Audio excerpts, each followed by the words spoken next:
Haleluya, shalom kekasih Tuhan. Senang sekali kita boleh kembali bersatu bersama-sama dan kita akan lanjutkan seri-seri yang kemarin dari kitab Markus. Bagaimana ada 3 pola dan 3 cara Tuhan menyembuhkan dan memulihkan umatnya. Mari sama-sama kita berdoa. Bapak, terima kasih buat hari yang luar biasa. Hari ini kami boleh kembali bersama-sama bersaat teduh. Urapi kami Tuhan untuk kami boleh mengerti setiap kebenaran yang harus kami mengerti. Sehingga kami boleh mengalami banyak hal daripadamu Tuhan. Di dalam nama Yesus, haleluya, amin. Kekasih Tuhan, kita sambung lagi ya. Pengajaran kita di beberapa hari kemarin. Ya, dari kitab Markus pasal yang kelima. Sekarang kita akan belajar pola yang ketiga. Yaitu dari peristiwa seorang wanita yang pendarahan 12 tahun. Kita akan baca Markus pasal 5 ayat 25 sampai dengan ayat yang ke-34. Adalah di situ seorang perempuan yang sudah 12 tahun lamanya menderita pendarahan. Ia berulang-ulang diobati oleh berbagai tabib sehingga telah dihabiskannya semua yang ada padanya, namun sama sekali tidak ada faedahnya. Malah sebaliknya keadaannya makin buruk.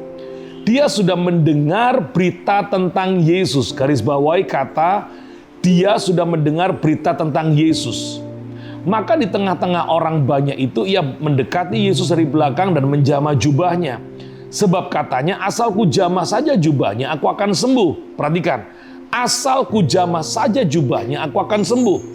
Seketika itu juga berhentilah pendarahannya, ia merasa bahwa badannya sudah sembuh dan dari penyakitnya. Pada ketika itu juga Yesus mengetahui bahwa ada tenaga yang keluar daripadanya. Perhatikan, ada tenaga yang keluar daripadanya. Lalu ia berpaling di tengah orang banyak itu dan bertanya, siapa yang menjamah aku? Murid-muridnya menjawab, engkau melihat bagaimana orang-orang ini berdesak-desakan dekatmu dan engkau bertanya, siapa yang menjamah aku? Lalu ia memandang sekelilingnya untuk melihat siapa yang telah melakukan hal itu. Perempuan itu yang menjadi takut dan gemetar ketika mengetahui apa yang telah terjadi atasnya, tampil dan tersungkur di depan Yesus dan dengan tulus memberitahukan segala sesuatu kepadanya. Maka katanya kepada perempuan itu, hai anakku, imanmu telah menyelamatkan engkau. Pergilah dengan selamat dan sembuhlah dari penyakitmu. Diberkatilah kita yang membaca firman ini. Anda melihat bagaimana wanita ini begitu parah sakitnya. Sampai dikatakan 12 tahun. Dan betapa besarnya biaya yang dikeluarkannya. Sampai hartanya habis. Tentu bukan penyakit yang biasa. Bahkan dia bukan cuma berobat kepada satu tabib. Banyak tabib. 12 tahun. Karena kerinduannya untuk sembuh. Tetapi yang menarik di sini adalah ketika dia mendengar kabar tentang Yesus, berita-berita tentang Yesus, imannya menjadi kuat. Imannya menjadi yakin. Sama dengan kita kan? Kita udah mendengar bagaimana dan siapa Yesus. Kuasanya, kesaksian-kesaksian yang kita dengar dari banyak orang. Tetapi yang menjadi masalah di sini adalah saya senang dengan apa yang dilakukan oleh wanita ini untuk mendapatkan kesembuhan. Setelah dia mendengar, dia bukan cuma sekedar mendengar, kenal, tahu siapa Yesus. Tetapi dia memaksa dirinya untuk menjamah. Ini menarik sekali kekasih Tuhan. Kalau saudara ingin sembuh, Anda nggak bisa menunggu. Kalau Anda masih punya kekuatan, beda dengan orang yang kerasukan setan di Gerasa.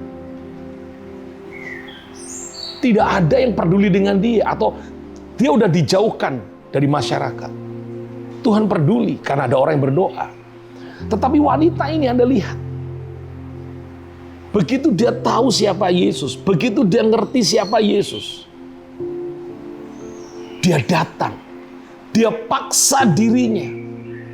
Asal ku jamah jubahnya, itu bicara bahwa dia memaksa, niat saja nggak cukup, saudara.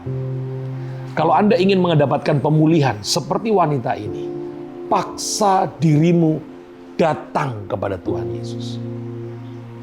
Jangan cuma hadir, tapi bangun hubungan yang dekat dekat dengan Tuhan Yesus. Kekristenan itu berbicara hubungan. Anda merindukan pemulihan, Anda merindukan kesembuhan, Anda nggak pernah datang pada Tuhan. Anda nggak pernah paksa dirimu datang pada Tuhan. Saya yakin peristiwa yang dicatat dalam Alkitab tentang wanita pendarahan ini adalah peristiwa yang harusnya menjadi contoh bagi kita. Kalau kita merindukan pemulihan daripada Tuhan Yesus, kalau kita merindukan kesembuhan daripada Tuhan Yesus, ayo kita sungguh-sungguh datang pada Tuhan. Jangan malas-malasan. Paksa dirimu. Jamah Tuhan. Jamah Tuhan. Karena semua orang mungkin datang seperti yang dikisahkan, berdesak-desakan, menyentuh Tuhan. Tapi nggak ada tenaga Tuhan yang keluar. Tapi kalau engkau sungguh-sungguh datang, memaksa dirimu untuk datang, hanya percaya kepada Tuhan Yesus, hanya berharap kepada Tuhan Yesus, hanya Yesus yang menjadi andalanku, percayaku. Saya yakin, apapun masalah saudara, apapun pergumulan saudara, di masa pandemi ini, Tuhan sanggup menyembuhkan, Tuhan sanggup memulihkan. Amin. Mari angkat tangan. Paksa dirimu datang. Paksa dirimu mempercayai Tuhan. Paksa dirimu untuk berharap kepada Tuhan. Di dalam nama Yesus, engkau melihat tangan-tangan yang terangkat yang membutuhkan pemulihan dan kesembuhan. Di dalam nama Yesus, pemulihan dan kesembuhan terjadi atasmu. Dalam nama Yesus. Diberkati pekerjaanmu, diberkati rumah tanggamu, diberkati studi anak-anakmu, diberkati masa depanmu, diberkati kesehatanmu mulai hari ini bahkan sampai selama-lamanya dalam nama Yesus. Haleluya. Amin. Tuhan berkati kita semua. Shalom.